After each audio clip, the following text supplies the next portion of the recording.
The situational judgment test, as we all lovingly relate to, is the final section of the UCAT. And whilst it doesn't contribute to your cognitive score, i.e. between 0 and 2,700, it's equally important.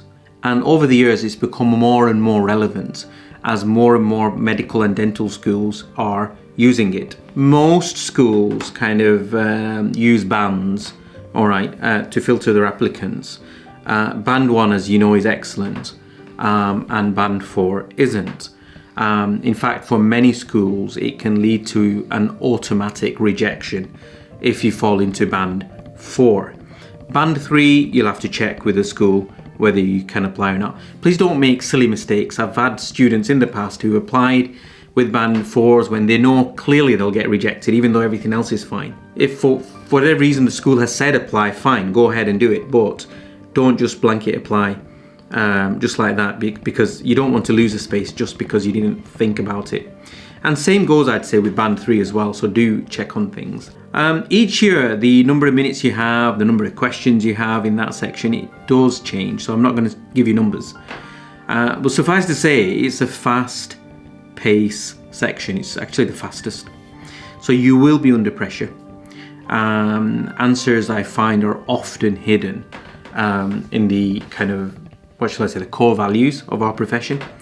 So again, I think I would impress on you to be familiar with medical ethics, with good medical practice documents, with the GDC statements and so forth, because it does help. One of the things I would talk to you about is what I call the golden hierarchy. And I teach my students about that on the courses that they attend with me.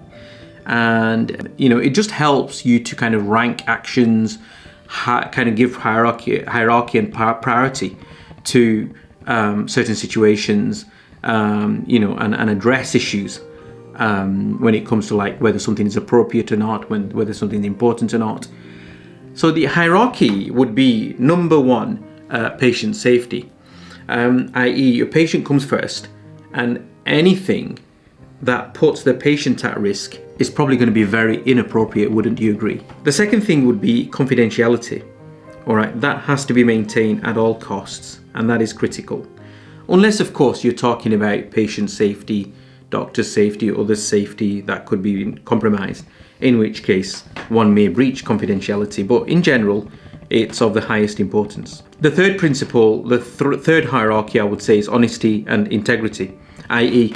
admitting to mistakes immediately, all right? And that is a core requirement of the GMC principles, and it's no different from the GDC with regards to our dentists. The fourth hierarchy principle would be teamwork and professionalism. We have to deal with difficult situations involving patients and colleagues, and there we must manage things politely, courteously, but firmly as appropriate. Now, how do we distinguish between appropriateness and importance? The SJT uses 2 main question styles, all right? And it's important you don't mix up the logic. In appropriateness, you're judging an action.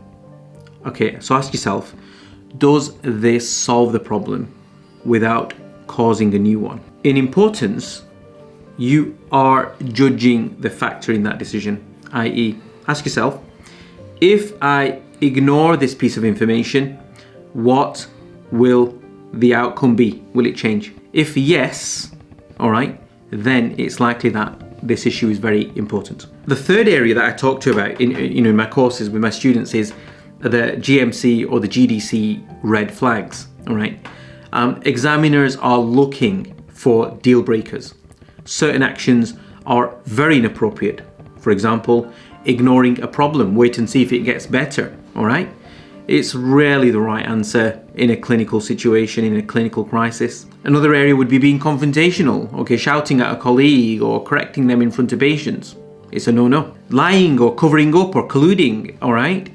Even a white lie to a patient, that's considered a major professional failure. And the other area would be acting outside your competence.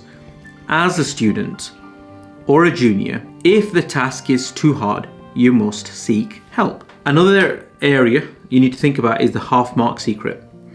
The SJT is the only section where you can get partial credits. The scoring is done on a spectrum.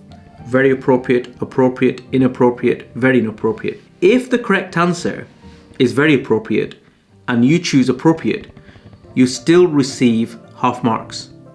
All right? So one thing you can do is when you get the situation, is say, right, is this important or unimportant? Where are you going to chuck that piece of paper? Important or unimportant? Once you've done that, then you can select, is it very important or slightly important? That's a nice strategy to think about. So have a think about the binning. I like the idea of bins, so think about that. The other area would be time management, all right? And here you need to trust your gut, okay? With good preparation, you should be able to trust your gut better and better. Don't second guess, okay? Your first instinct is often the right one, all right?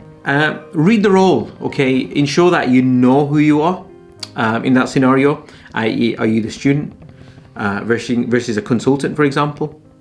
Obviously, you'd have less authority there, and perhaps you might have to escalate things. Remember the one pass rule as well, which is don't flag questions in the SJT to come back later. This is very, very important. The context is often too subtle, all right? And to relearn at the end of a 2-hour exam is not easy. So I would say pick an answer, move on. So that's one section where you might not do this kind of flagging. All right, so look, cheat sheets. What cheat sheets? Well, look, it's not about you need to be an existing medic or an existing dentist almost to pass these tests. No, it's about knowing some of the rights and wrongs and principles as in the GMC's Good Medical Practice and in the statements from GDC. All right, so read it, understand it, pay specific attention on sections like working with colleagues, probity, honesty, consent, dealing with impaired colleagues, or what I mean by that is colleagues who are kind of struggling with, say, intoxication or other things like that. All right. Yeah. So look, I hope this is useful. Good luck.